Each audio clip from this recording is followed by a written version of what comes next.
So we're going to get this party started. Welcome everyone. My name is Mel or Melissa, and I am the co-founder, CEO, program director. I wear a lot of hats. Banyan tree was I want to say a dream, but it's my way of giving back um, to community, and it's also my way of trying to give things that I needed as a 20-year-old, as a 30-year-old, now as a 45 plus year old, things that I will need as a 50 and 60 and 70-year-old, and that is community, that's access to wellness, choice, and experience, that is a safe place to explore, um, make mistakes, to celebrate. And I kind of looked back over the things that I really needed, and it was these things. And you know what? What a better time to start a nonprofit than right at the beginning of a pandemic, right? So here we are. But we're doing well, and it's because of people like you that are interested in change, you're interested in choice, you're interested in learning and exploring. And so I just want to welcome you to this space, and I want to tell you congratulations for taking time for yourself, because self-care is something that we all tend to kind of push to the side, and maybe when it gets a little bit too late, we start to want to focus on ourselves. But everybody's showing up right now on a Tuesday. I don't know what time zone you're in, but it's 6 o'clock here. So you could be eating dinner, but you're here learning, and I just want to commend you on that. We're going to learn stress busting nutrition tips from Martina, and she's going to walk you through her whole program and her discussion. We will have space at the end for conversation. If there is something during this that feels really important in that moment, feel free to add it in the chat box. And if you're one of those people where you get a thought and you're worried you're not going to remember, go ahead and add it in the chat box. We want to make sure that we serve each one of your needs and we answer any questions that we can. Be on the lookout tomorrow for your thank you email. It will have a really great, and I'm looking at it right now, a really great sheet of takeaways that will tie her presentation together. It will also give you all of her information. So when you want to continue these conversations with her, or if you want to work with her, you'll be able to reach out to her. It will also have links to upcoming events and teach you ways that you can stay in contact with us. And without any further ado, let's move it on to Martina. Awesome. Thanks so much, Mel. Hi, everyone. I'm so glad you're here. Really excited to jump in with you for some stress busting tips, mental health strategies. I know I don't need to go into all the reasons that we could all probably use that right now, but I want to echo what Mel said, and that I'm really just inspired to see so many people taking the time to learn these strategies and move forward with that mental health that we all know is so important. So as we go through tonight, I have put together a little workbook for you. I am a visual processor, and so I find it really helpful to have space to sort of write out some of the things that we're going through. So in the chat, there's a PDF that you can open on your own computer, and there'll be some times in there to jot down some reflections, maybe make some goals about some of the information we're talking through. Now, if you are like me and you love knowing the sort of whys, all the little nitty gritty details, you also might want to grab some paper and a pen and jot down some notes as we go. I'll warn you, I really love digging in deep to the whys. I just truly believe that when people understand how and why something works in their body, they're able to make really empowered choices for themselves about their own health instead of just blindly following what people tell them. So I hope you're ready to get a little nerdy tonight and dig deep into the way stress works in our bodies and what we can do about it. So I'm going to give you a sec to get your workbook pulled up. I'll get my screen shared.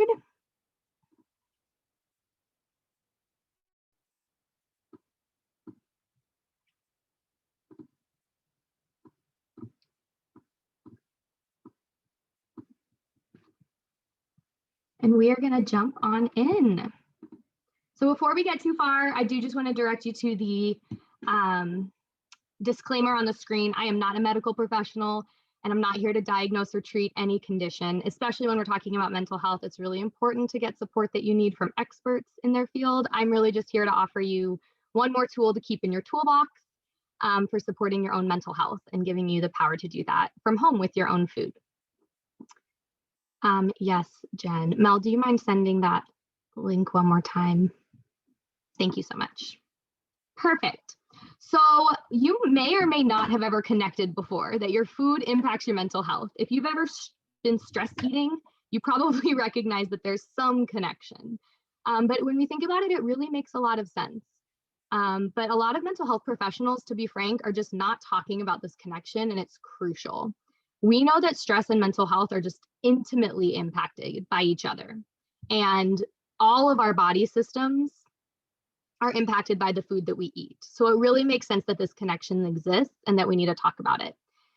You may have heard that stress and anxiety and depression are all a sort of neurotransmitter game. Has anyone ever heard that before? Like there's a deficiency somewhere, an imbalance somewhere, and those all play an important piece.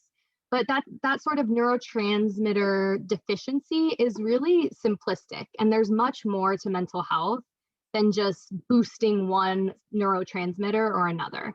So we're not going to dive into the science of like what causes stress. That can be a whole nother call. But I do think it's important to know that the messages we get are often oversimplified, and that there's a lot that goes into our diet and lifestyle that can impact our mental health. Stress in itself is a hormonal response. So you are going to hear me talk tonight a lot about hormones and how to support hormones, because when we support hormones, we can then support mental health. So before we go too far into this, I do just want to give you a sec to check in. Maybe your day's been busy, maybe your year's been busy, but you do have a page in your workbook where you can take a sort of mental health check on your own. You can select any of those statements that you feel apply to you. Don't overthink it. Just go with your gut feeling about what your sort of normal is right now. But I'm going to give you a couple minutes to reflect on your own. If you don't want to use the workbook, you can also just look at the screen and think on your own about some of these statements. And Martina, I just want to jump in and make sure Jen was messaging me privately that she's not able to see the link I'm putting up for the workbook. If anyone else is not able to see the link, type your email in and I will send it directly to your email right now. Perfect. Thanks, Mel.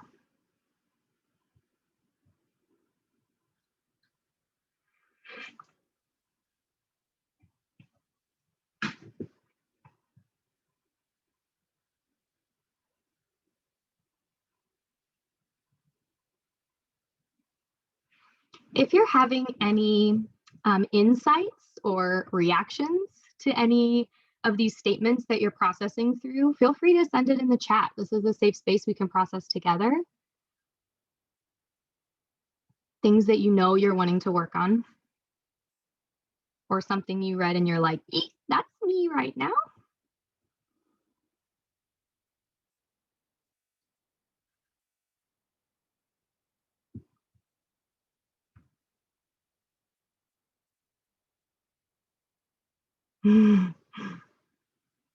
You are not alone, Roy.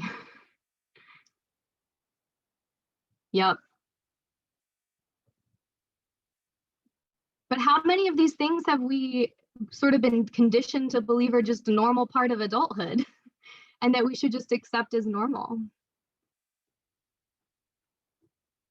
People talk about being busy and stressed all the time. It's just their normal state. Yep. Yeah, exactly. Love these reflections in the chat, you guys. So keep whatever statement jumped out at you or multiple statements, just keep that in mind as we go through tonight. That's sort of your own personal goal of like, what can I work to feel better at? Because no matter what we've been taught to accept, this is not our default state of being. We as human beings should not feel this way all the time. And if we do, that's just a sign that some system somewhere is imbalanced and needs a little bit of extra attention from us. I am going to move on, but you have this list in your workbook, so feel free to come back to it and sort of finish reflecting on your own. So we're going to talk real quickly about the foundation of moods and mental health and stress. So I consider nutrients and food the foundation to all health, including mental health. And you can see here, this is just a really simplistic breakdown of how it's all connected. So basically the food we eat goes directly into forming our hormones and our neurotransmitters, which in turn is responsible for our moods, our stress response, and our mental health. So everything that we eat is information in some way. It's informing every system in our body. Whether it's helpful or not helpful information is within our power. So looking at this foundation, it's not uncommon to see some cracks that occur. And on the screen, you can see a list of the most common cracks in the foundation of mental health and stress that we see in our modern life. We're not going to dive into all of these really deeply, because again, that's like a whole different class, but I do think it's helpful to notice what could be at play for you and to be aware these are the things, the foods I'm going to talk about tonight are really focused on supporting. So when I talk about things like blood sugar and digestion, nutrient intake, all of those things, if not properly balanced, can cause cracks in our foundation. I'm going to dive into just a couple of these because they're super common. Almost all of us have them in some form or another, and so it'll be helpful to understand sort of how they work. The first one is blood sugar. This crack in the foundation, blood sugar is critical for our mental health. So blood sugar, specifically hypoglycemia, which is low blood sugar, is actually linked to depression in a lot of studies. Hyper blood sugar or imbalanced blood sugar that goes up and down a lot is linked in general to a stress response and to anxiety. So you can see based on how you're feeling, what your blood sugar might or might not be doing. A lot of antidepressants can also impact blood sugar. And so it's important to know that if this is something that you're struggling with, this is doubly important to double down on and keep blood sugar really, really healthy. The last thing I want to say about blood sugar is that low blood sugar can also kill our neurons off. And so when we're talking about mental health and stress response, it's important to keep those neurons really healthy and to keep our blood sugar as stable as possible. Low blood sugar doesn't just mean you're not eating. It can also occur when you have an unhealthy spike that then has a drop. And so people who think I don't have low blood sugar because I eat really regularly, what can actually happen is if you eat too much at once or really carbohydrate rich foods, the low blood sugar then follows that spike. So it is a little bit more complex. The last thing to note is that blood sugar is impacted by both your food and your stress. It's this really annoying, self-fulfilling little circle where stress can cause blood sugar issues and blood sugar issues cause stress. So when we support our blood sugar, we can really sort of heal that whole circle. The next one I want to dive into is chronic stress. And we're talking about stress in general tonight, but if you look at sort of the mental health big picture, chronic stress really can wreak havoc. So when we feel stressed, you may have heard of cortisol before, this hormone that is released when we feel a stress response. It goes up. And high cortisol actually depletes serotonin, which you may have heard of as a neurotransmitter that's really important for sort of feel good, chill, happy, connective feelings. So high cortisol can deplete that serotonin and interferes with all kinds of other neurotransmitters. So it really messes with our emotional stability, our decision making, and additionally messes with your blood sugar. So it's really important when you're working to heal any sort of mental health issue, whether you feel like you're stressed or not, just to be aware of the external factors that are coming in. Yes, Roy, I would be happy to send this PowerPoint to you guys in that follow-up email. I'll check with Mel to make sure that that could happen.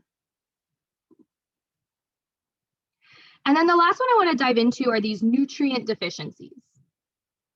On the screen are some of the most critical nutrients for balanced hormones and for a balanced stress response. So the foods I'm going to talk about tonight are really targeting these hormones. A couple I want to hit right now are these omega-3 fatty acids. The brain itself is actually about 60% fat, and a lot of that is omega-3s. And so if you're not eating enough of that specific kind of fat, your brain is not going to have the fuel that it needs to have healthy neurotransmitter communication. Has anyone ever heard of this like omega-3, omega-6 balance or ratio? Couple people, great. So that's also a really key part of this puzzle. Even if you're getting good omega-3s, if your omega-6 fats are too high, then that whole system becomes imbalanced in the brain. Omega-6s, unfortunately, are very common in our diet, our American diet. And so it's in a lot of seed and vegetable oils in particular. So it's in a lot of packaged foods or restaurant foods. And most people are just getting far too many. So I'll be talking tonight about ways to boost those omega-3s. Vitamin D is also a really key one. Vitamin D is linked to increased stress response and to depression. It's also a very common deficiency. Most people in North America are actually deficient in vitamin D. It's just very difficult to get enough of it from foods and from sunlight exposure alone, especially in the dead of winter that we're in now. So you have to be very, very intentional to make sure your vitamin D levels are high enough, because it's key for mental health and for stress and anxiety. And then the last one I want to highlight right now is magnesium. Magnesium is sometimes called the great relaxer. It's an incredible nutrient if you experience stress or anxiety. It really helps to sort of chill out the body. It's also required for our cellular health. It helps to help the neurons communicate. It stabilizes our mood. It's just a really, really critical nutrient. Stress and insulin resistant can actually cause magnesium deficiencies. So it's really important if you're in a time of stress to make sure you're boosting that intake, because you need it then to modulate the stress response. So I know I just went through sort of a lot of information really quickly. I'm going to bounce back real quick to this list of cracks. Before I move on, are there any questions on any of the other cracks I didn't talk about, or any other nutrients you want me to deep dive real quick before we get into the foods? You can throw it in the chat.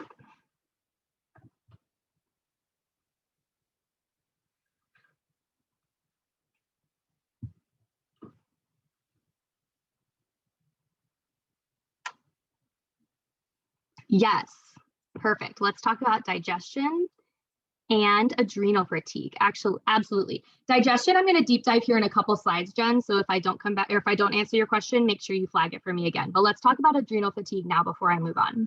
The adrenals are little organs in your body that actually, they secrete the cortisol. So when I mentioned that stress response before, the adrenals are intricately involved in the stress response.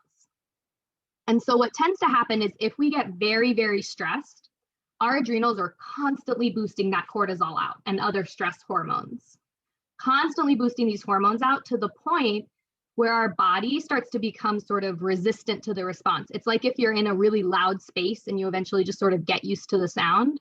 Our body does that with these stress hormones. They get like resistant to it. So your adrenals boost out more, so it gets hurt. And it's this cycle that continues to the point where your adrenals like truly sort of poop out on themselves. They've thrown everything they can out, and they're so depleted that our stress response becomes imbalanced.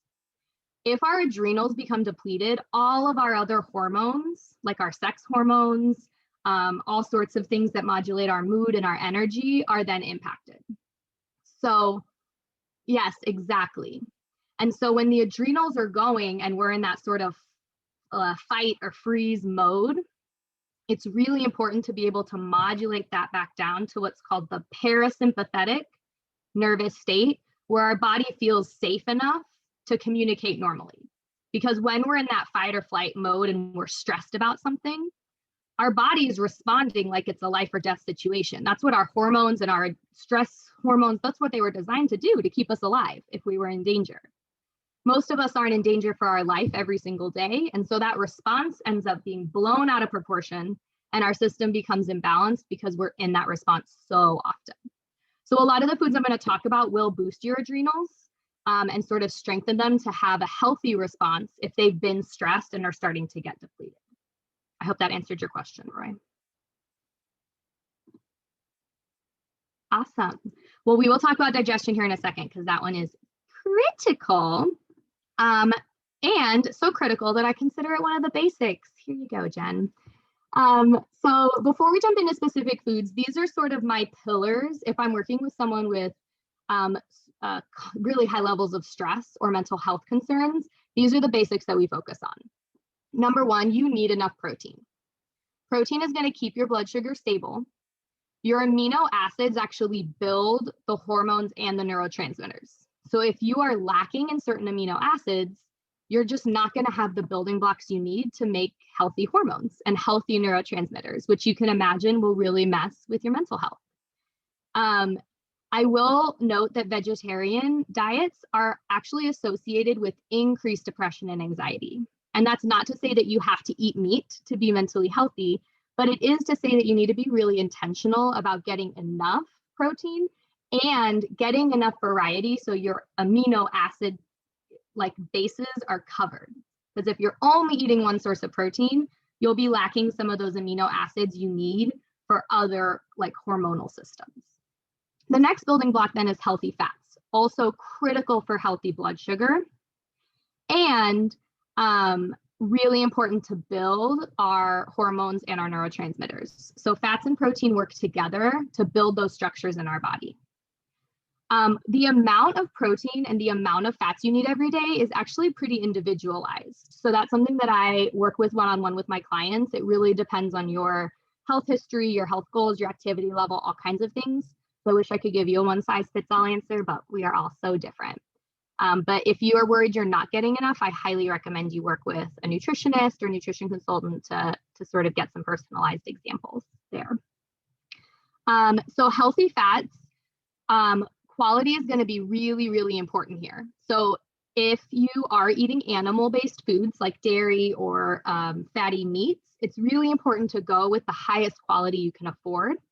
There's a lot of reasons for that. Again, that's probably a whole nother class on healthy fats. But just know that the quality will impact then the quality of hormones and neurotransmitters being produced. So you can imagine if you're eating sort of less quality fats, the hormones and neurotransmitters that those fats make are going to be less quality and less good at the jobs that they were designed to do. So some examples could be avocado, coconut, all coconut products, coconut milk, oil, shredded coconut, things like that, olives, olive oil, nuts, seeds, grass-fed dairy, grass-fed meat, eggs.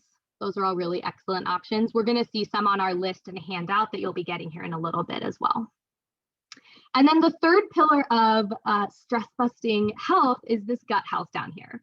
The gut is critical to our brain health. It's actually called the second brain. It is such a cool little connection here. The gut has its own nervous system that is housed just in the gut and then communicates to the brain directly. So the brain and the gut are constantly talking to each other. So you can imagine an imbalance in one is going to cause an imbalance in the other. And if we are feeling stressed all of the time, chances are that our gut balance has been compromised in some way.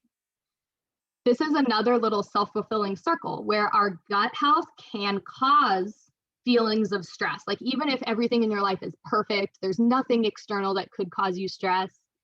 If you have an imbalance of gut bacteria of your microbiome, you might experience stress and anxiety from the inside out. Alternatively, if your environment is really stressful and you're perceiving all these stressors, that in turn can cause gut imbalances because they're constantly communicating. For coconut oil, I highly recommend extra virgin. And then, so non-refined will be the healthiest fat compound that you can find. And there are lots of options for sort of sustainably grown and organic, but as long as you can get non-refined, I would say you're good to go. The last thing I want to say about the gut is about food sensitivities, which are different for everybody, but it is important to be aware of. Even if you are eating quote unquote healthy as you think you can, if you're sensitive to a food that you're eating, that is going to cause a lot of stress in your gut and cause some damage to your gut lining. So you really need to be in tune with your own body here. It's not a one-size-fits-all solution. If you're having digestive distress, you really need to listen to that and try to pinpoint, either with a professional or on your own, try to pinpoint what the cause is, because eating these foods that are causing a reaction are just going to continue this stress cycle. Some common sensitivities include things like gluten, dairy, soy, eggs, but again, it's so individual, so you really sort of need to be in tune with your body there. I'm about to jump into some food specifics. Are there any questions on these basic pillars before I move on?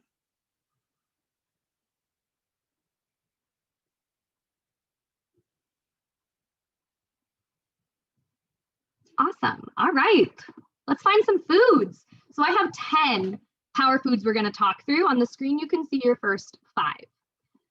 You're going to notice that proteins and fats are the primary foundation of these foods, just like you saw on the last slide. That's not to say that carbs are the enemy or that carbs are bad. It's really just to say that protein and fats are the building blocks of our hormones and of our neurotransmitters. And it's to say that, to be honest, most of us are eating more carbs than we need. And a lot of those carbs tend to be empty of nutrients. So fruits, vegetables, legumes, sweet potatoes, those are not things you should like avoid to try to reduce stress, but your primary focus should be protein and healthy fats. And that's what you're going to see here on the screen. It's really going to help your hormone production and your blood sugar.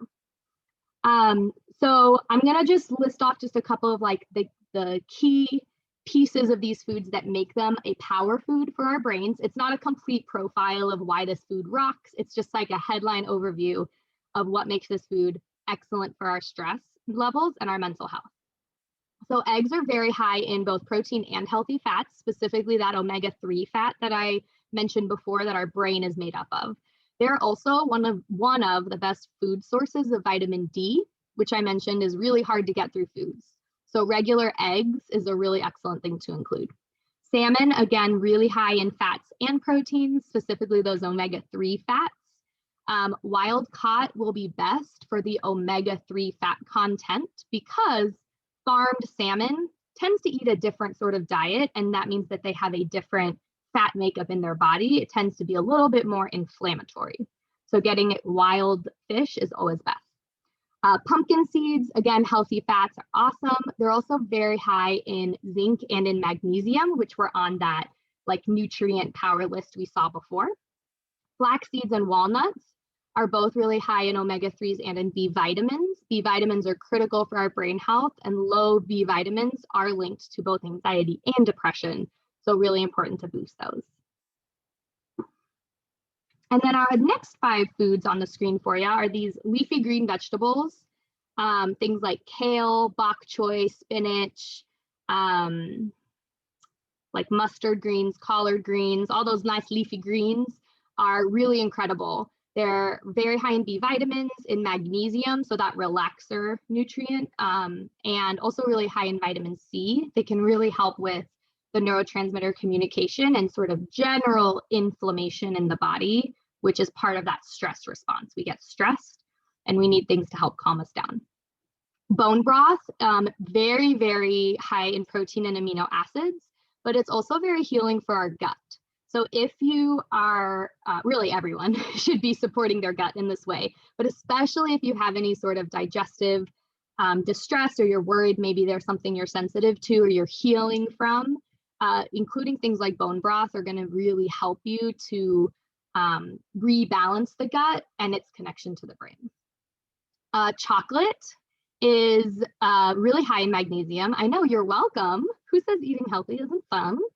Very high in magnesium, very high in antioxidants. It also contains, let's see if I can say this right, L-phenylalanine. Yeah, which is a specific, it's like a phytonutrient, a small chemical that promotes feelings of relaxation. It directly communicates with our brain. So you're not crazy when you crave chocolate and you're stressed. There's a true reason.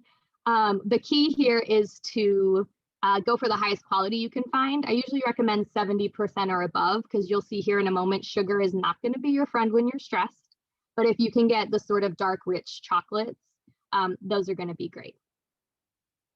Yes, cooking in bone broth is excellent. That maintains the amino acid structure. You still get all the nutrients. Really, anytime, like I honestly replace cooking water with bone broth as much as I can. Even things like rice, vegetables, it makes it delicious and you get all those added nutrients. So yeah, throw it in everything.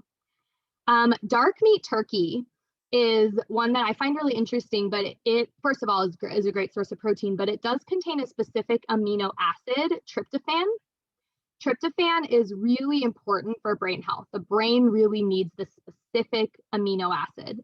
And eating tryptophan-rich foods is correlated in studies to higher feelings of happiness, less depression, and less anxiety. The other tryptophan-rich food on this list was pumpkin seeds that I mentioned a moment ago. So those are great. And then the last one is fermented foods. So things that help heal the gut and help get those good bacteria down where they belong and build up that microbiome.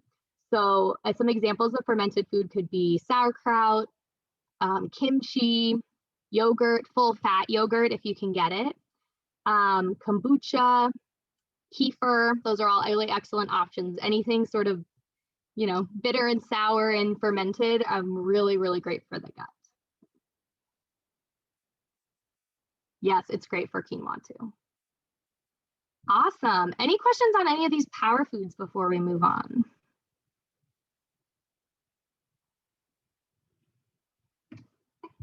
Melissa, we'll have to get your veggie recipe.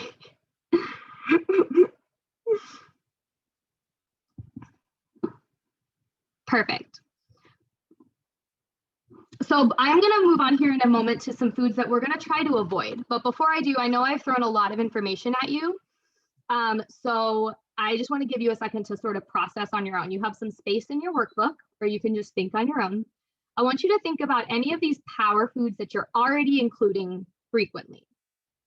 Maybe you eat eggs a lot. Great, good for you. Make sure you celebrate that. And then take a moment and just pick 1 or 2 power foods that you think you could start incorporating multiple times a week or even daily moving forward. Yes, particularly if you're pickling veggies at home, those are going to have great fermented qualities. So I'll just give you a moment to reflect on those. If you want to share any of your power food goals, which ones you're going to boost in the chat, we would love to hear them and support you.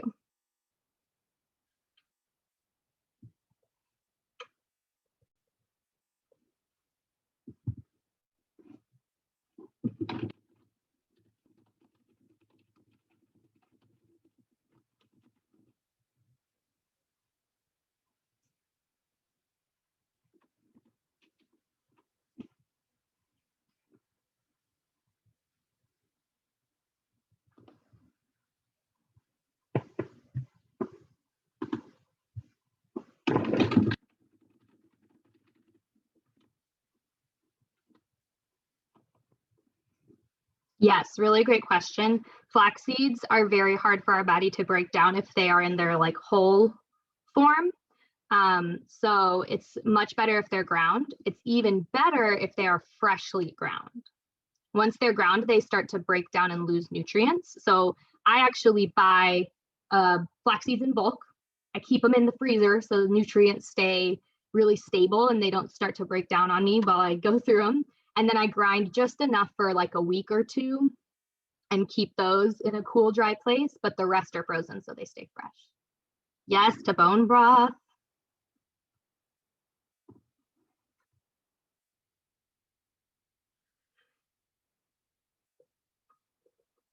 That sounds delicious. Yeah, you can use a spice grinder. I've also used just a food processor. You just watch them. Once they get powdery, you can pause. But anything that grinds up food with a blade will work. Yes, once they're ground, keep them cold.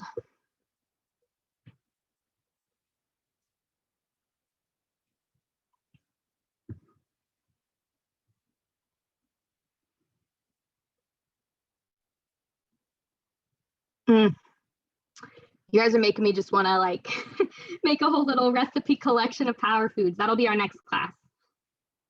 How to cook all these. Awesome. Love seeing all those goals in the chat. Well, let's talk real quick about some saboteurs, mental health saboteurs. We know what builds up our brain now, but there are some things we eat quite often that are really working against us if stress reduction and mental health is our goal. So if I was feeling in moments of stress, these are the things that I work on reducing first and that I work with my clients on. Number 1, refined carbohydrates are going to really mess with your blood sugar. They're going to cause inflammation. They cause a stress response in our body. They mess with our hormones. They can induce anxiety. It really can make a big difference to avoid if you're feeling stressed.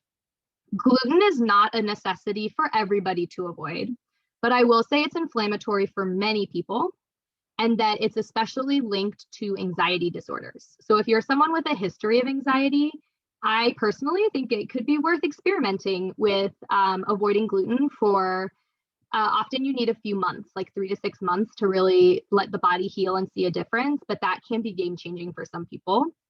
Aspartame or really like some of those artificial sweeteners can mess with our neurotransmitter production. Aspartame actually like works at a neurological level to mess with our brain. So things that are like sugar-free or diet products should be avoided.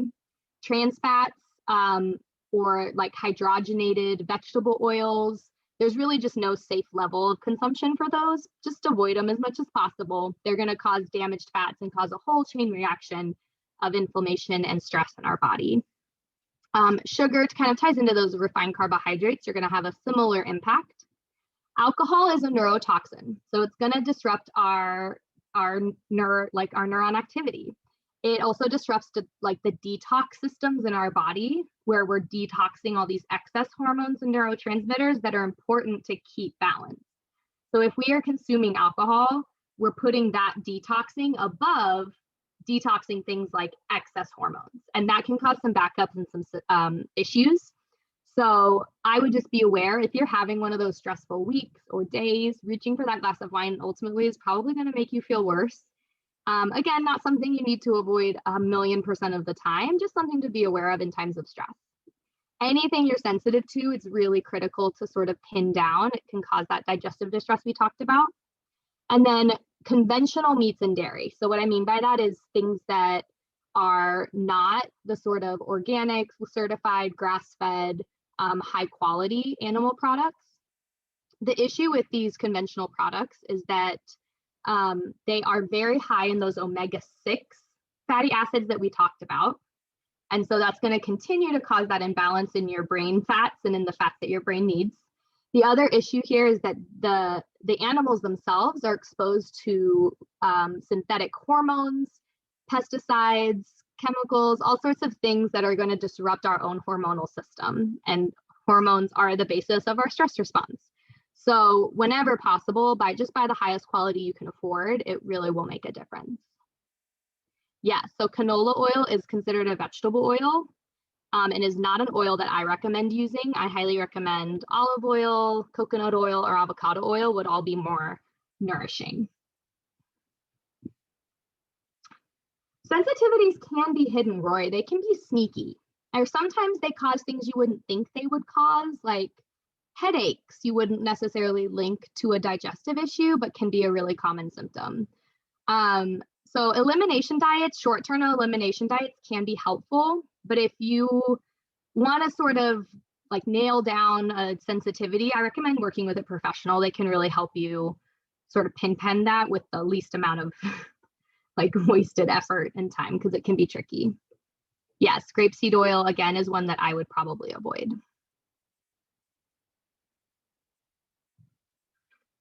I completely agree, Mel. It can be really hard, especially if you've gone through decades of not listening and not knowing, and just, it can be really, really difficult. It really depends, Roy. We could do sort of elimination and isolated tests. There are allergy and blood tests you can do. It really depends on what symptoms you're seeing and what your goals are. But we could definitely talk one-on-one if you're interested in working through that. Excellent. So before I move on to our last little chunk of time, your list of saboteurs are there on the screen. I'll just give you a second to process on your own. Chances are you're already doing a great job of avoiding at least one of these things. And then what's one that you could probably work and focus on reducing next?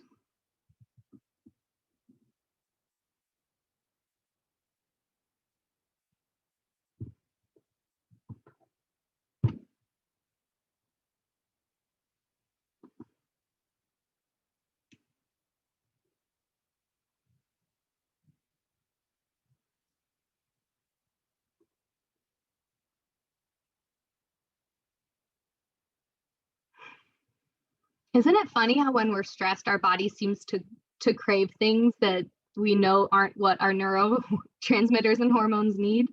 can be really tricky to dice that out.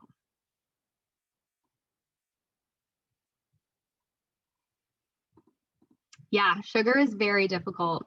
It's something I work with a lot of people on, finding ways to reduce it and consume it mindfully and things like that. It can be very tricky. Sugar, I will also just throw out, is a truly addictive substance in our brain. You've probably experienced and probably know.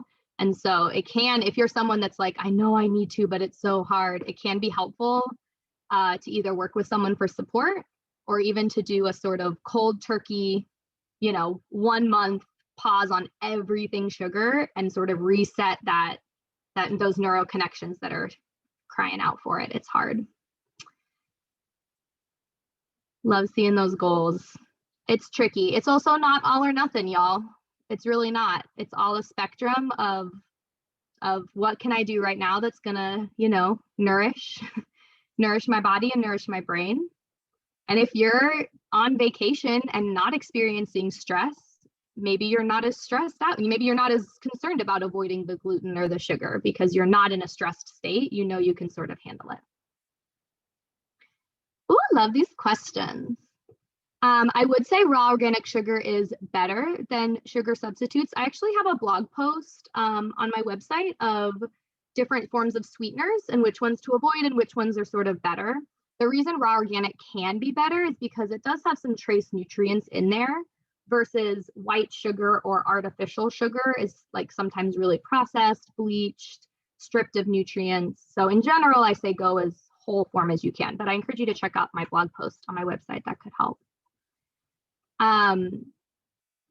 Whole grains are definitely going to have a better impact on your blood sugar than refined carbohydrates. So when I say refined carbohydrates, what I mean is things made with like white flour or white sugar, things that are really fine and processed. Now, if a lot of people still need to be really mindful of their whole grain consumption because it can still impact our blood sugar and our mental health. So it's not a matter of like good or bad. It's just a matter of what state am I in right now? Am I in like full blown fight or flight mode? Maybe reaching even for that whole grain food isn't what my body needs because we saw the pillars are those proteins and fats that are really going to nourish our system. But there's definitely nothing bad about them, nothing to be afraid of. Yes, I will make sure that my blog is in the welcome email tomorrow. And if there's time at the end, I will be sure to throw it in the chat for you so you can save that link now. Perfect. Two last things I want to talk through before we wrap up. Supplements and herbs can be really helpful. And I will say this is something that you might have a lot of questions on, but is truly really individual. So I can't give a lot of specifics around amount or forms or anything like that. It's just so individual, but it is something that we can talk through on a one-on-one basis if you want more guidance. But if you wanted to talk to your healthcare provider about maybe starting some supplements or some herbs, this is a list of stuff you could ask them about or do some more research on.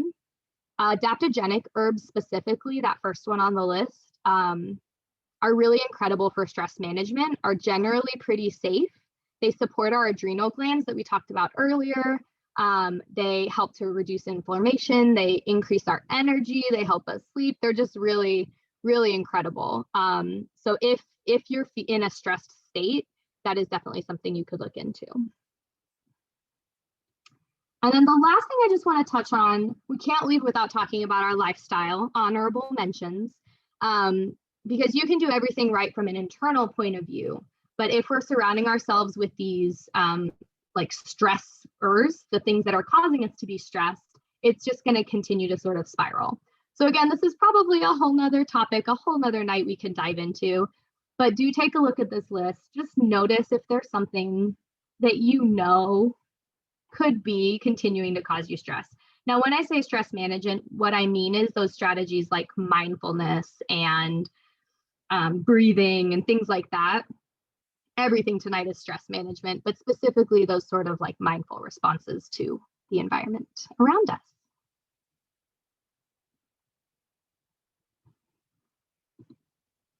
Perfect.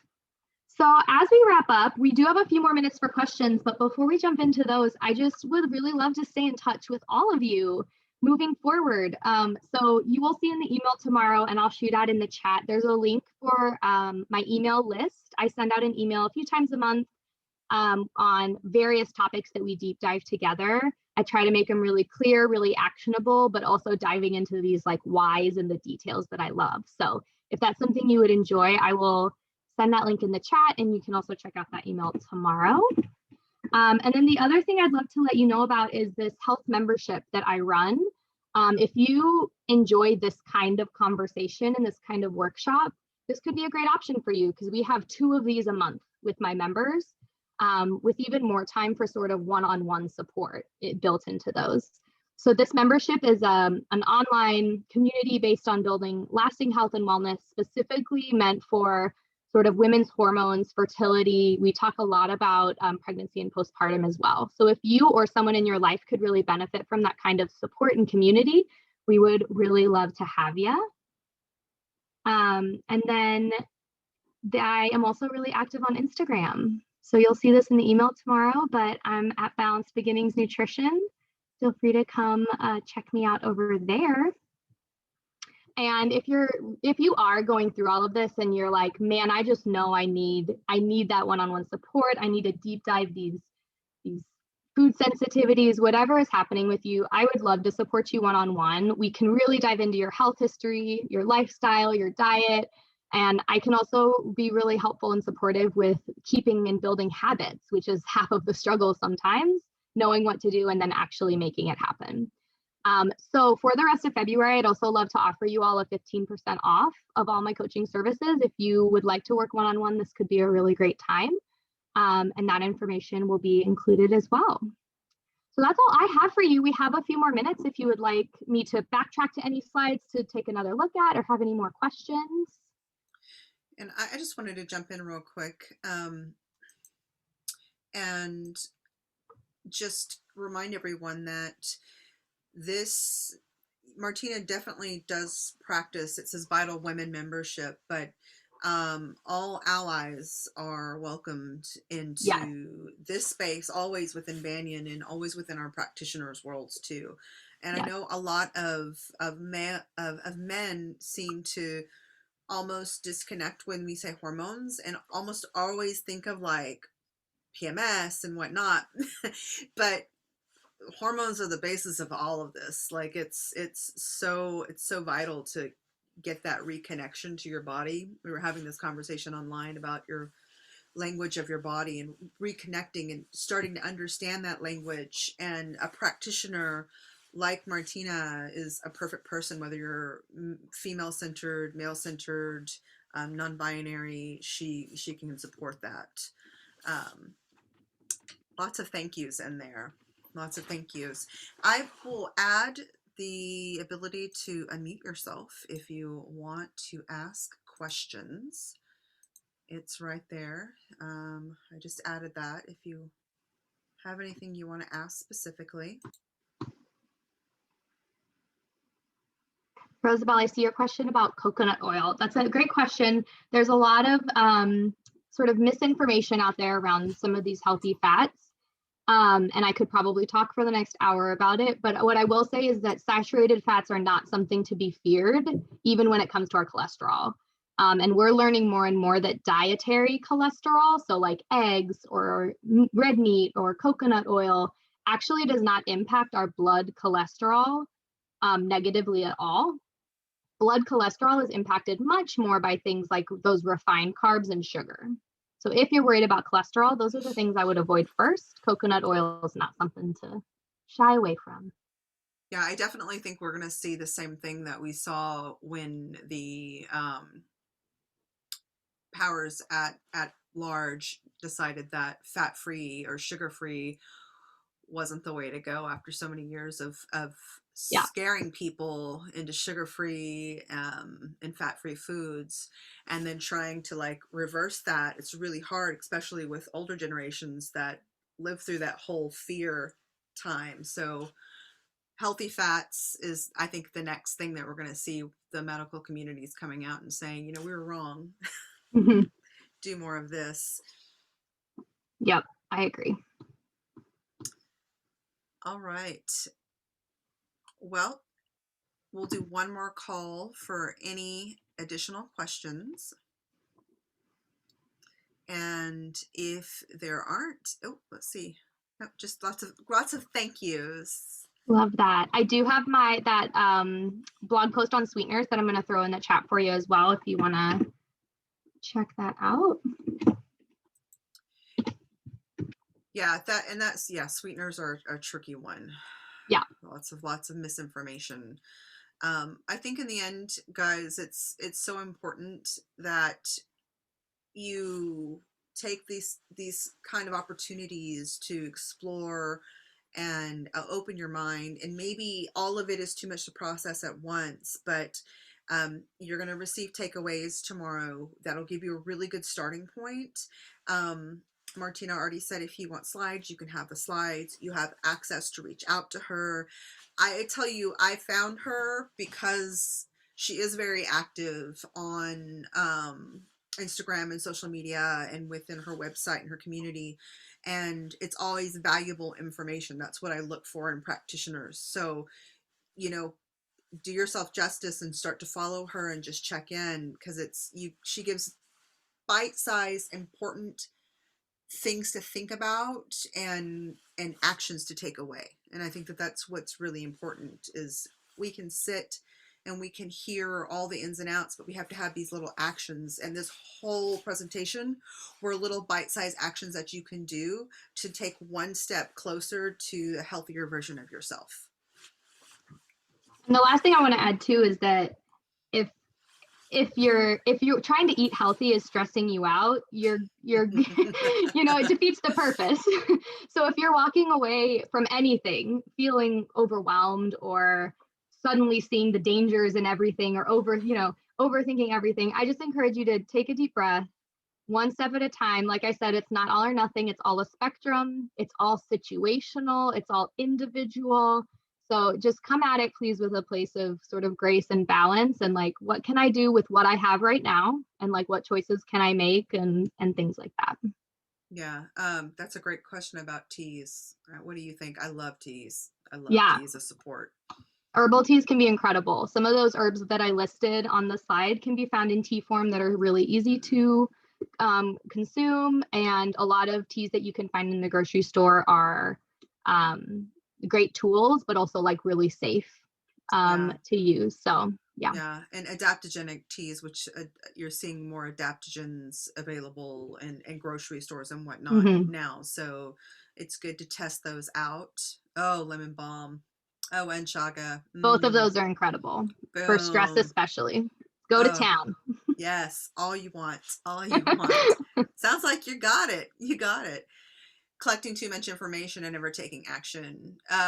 You and everybody else. And that is something that I found it fascinating, that the number one theme of shows that people watch in America are cooking shows, but yet a percentage of people that actually cook in home is like in the single digits. So we will sit and we'll watch, but we don't take the action. And I think it's often because there can be so much given to you. But when you're working with practitioners, a good practitioner is going to meet you where you're at, and they're going to push you in little nudges and little challenges and support you along the way. And there should be no shame around that. 100%. And can help you prioritize too, because you can hear 10,000 things that you should try, but what's going to get you your bang for your buck? Where should you start? That's something that a practitioner can really help with. Absolutely. Absolutely. No, it's not just you, girl. No way. No. It's even us as practitioners. Big time. Everybody would say, oh, I bet your son eats so well. And I'm like, nope, he watches us eat well. I mean, we get him to eat as well as we could when he was younger, but once they're off at school, you lose control. So you're human. Enjoy being human. It's part of it. I find it an annoying trait in me. No, this just like Roy, you were the one. Find somebody you trust to work with. I promise you, it's worth every bit of your time and energy to find a practitioner that you really feel comfortable working with. And I believe that guilt and frustration are never an effective tool for change. So if that's something you're struggling with around food, I really encourage you to find some support and like let it go because it's not helping. Yeah, absolutely. We have a couple more questions. You're going to get slightly different amino acid profiles from different animals, but all of them are excellent. So if you can get a variety, I would say that's best. I personally love beef for just like taste, I think, but whatever Yeah, you have. yeah. All right, community. We're going to wrap it up. Thank you so much for showing up. Martina, thank you this was your first presentation with us. I really appreciate you coming into this space and sharing all this wonderful information. And I commend you on the way that it was delivered. It was delivered in a way that was really gentle, but informative, and non-threatening. So kudos to you. Thank you. Felicity gave up sugar during. Well, support is definitely key. Yeah. Yeah, yeah, absolutely. All right, dears, please take care of each other. Take care of yourself first and foremost, self-care. Put a little bit more positivity and love out in the world, and make sure to sign up for additional events. We have a lot of great stuff down the pipeline. Stay in contact with us and look out for your thank you email tomorrow. And follow Martina or work with Martina. I think she's here to serve and is going to welcome each one of you into her circle.